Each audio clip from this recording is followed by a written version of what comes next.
السلام عليكم ورحمة الله وبركاته. اليوم غادي نتكلموا على صفقة ريال مدريد جديدة الإسباني دين هويسون.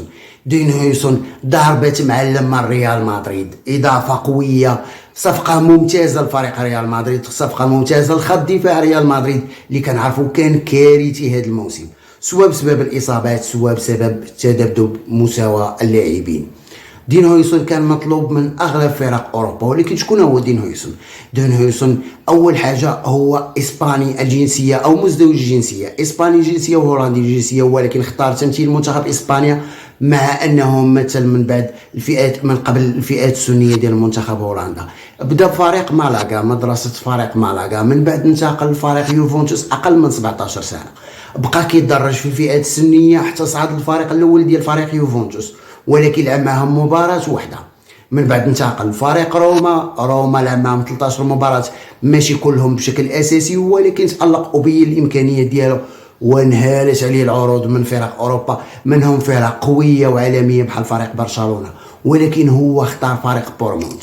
كانت كيف هذا الاختيار؟ علاش؟ لانه كان مازال كيطور واختار انه يتطور بهدوء، وهذا الشيء اللي وقع. ولكن ما كانتش البدايه سهله مع فريق بورمونت. المدرب ايراولا مدرب فريق بورمونت كان كيفضل عليه السينسي. علاش؟ لان دين هويسون كيلعب في الجهه اليسرى من الدفاع، وهذا هو مركز سينسي المدافع الارجنتيني المخضرم، وكان كيدخل فقط 4 ديال الدقائق، 6 ديال الدقائق، 8 ديال الدقائق، ما كانش كياخذ الفرصه.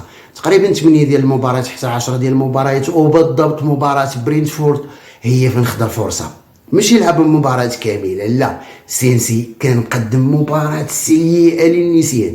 هو يدخل دون هويسون ويبان فرق كبير جدا. من بعد المباراة اللي من بعدها مع برايتون نفس السيناريو، سينسي مباراة سيئة، وكيدخل دين هويسون 10 ديال الدقائق فقط، كيبان فرق كبير بين اللاعبين.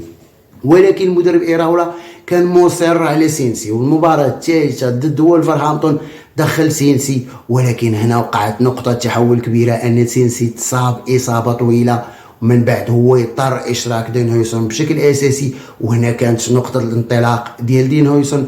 دين هويسون اللي تألق بشكل كبير، تخيل أنه أكثر لاعب تقييما تحت 21 سنة في كل الدوريات الكبرى، فات حتى كوبارسي لاعب برشلونه، مع ان كوبارسي كنعرفوا انه مدافع مع انه 18 سنه، ولكن مدافع قوي جدا، ولكن دين هويسون في التقييم فات كل اللاعبين اللي اقل من 21 سنه. دين هويسون عنده 33 اعتراض في سنة 2025، وهو أكثر مدافع اعتراضا للكرة، أكثر من صليبا، أكثر من فان دايك، يعني مدافع ممتاز، مدافع جيد جدا في التمركز. هذه هي النقطة اللي كيفتقد لها ماركو اسينسيو، مدافع ذكي جدا في التمركز، دافع قوي جدا في الواحد على واحد، قوي جدا مع أنه مدافع نحيف ضعيف، تيبان انه ضعيف، ولكن هو قوي جدا في البنيه الجسديه، لدرجه ان كانت عنده التحامات مع هالاند وانتصر فيها. زائد انه مدافع طويل 1.95 متر، مدافع قوي في الكرات الهوائيه سواء في الدفاع او في الهجوم، لانه كيسجل حتى من الكرات الراسيه. اهم حاجه فيه هو انه مدافع ممتاز بالكره، وهذه الخاصيه كيفتقدوها تقريبا كل مدافع ريال مدريد ما عدا راول اسينسيو ودافيد الابا اللي ما يمكنش نعتمدوا عليه لانه كثير اصابات. ريال مدريد ما عندهمش لاعبين اللي قادروا يخرجوا بالكره في الحاله الضغط. تنتكلم عن المدافعين، دين هويسون ممتاز بالكره وكيلعب برجليه بجوج، بالرجل اليمنى وبالرجل اليسرى.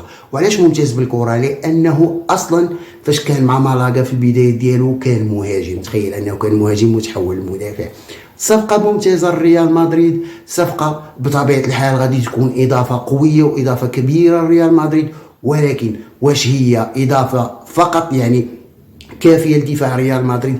ما كنتوقعش، لان حسب الخطه اللي حسب الصحافه كيقولوا ان تشافي الونسو غادي يبغي يلعب ب 3-4-3 ولا 3-5-2 على حساب مركز بيلينغهام، واش في الوسط او خلف المهاجمين، يعني 3 ديال المدافعين محتاج في الدفاع في الخلف.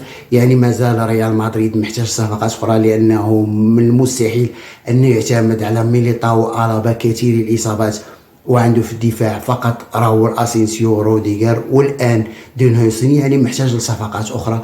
لكن على العموم الصفقه ممتازه لريال مدريد. دين هويسون اختار رقم 4، رقم سيرجيو راموس. هل ممكن انه يعطي ألابا هذا الرقم انا كنتوقع ان دين هويسون هو اللي غادي يكون سيرجيو راموس جديد. حتى لهنا كينتهي معنا الفيديو. كان معكم عصام الهلالي، وكيف العاده الا كنت كتشاهدني من اليوتيوب نتمنى تدعمني بلايك وباشتراك، اما الا كنت كتشاهدني من الفيسبوك فمتابعه باش تشوف فيديوهات القديمه. والسلام عليكم ورحمه الله.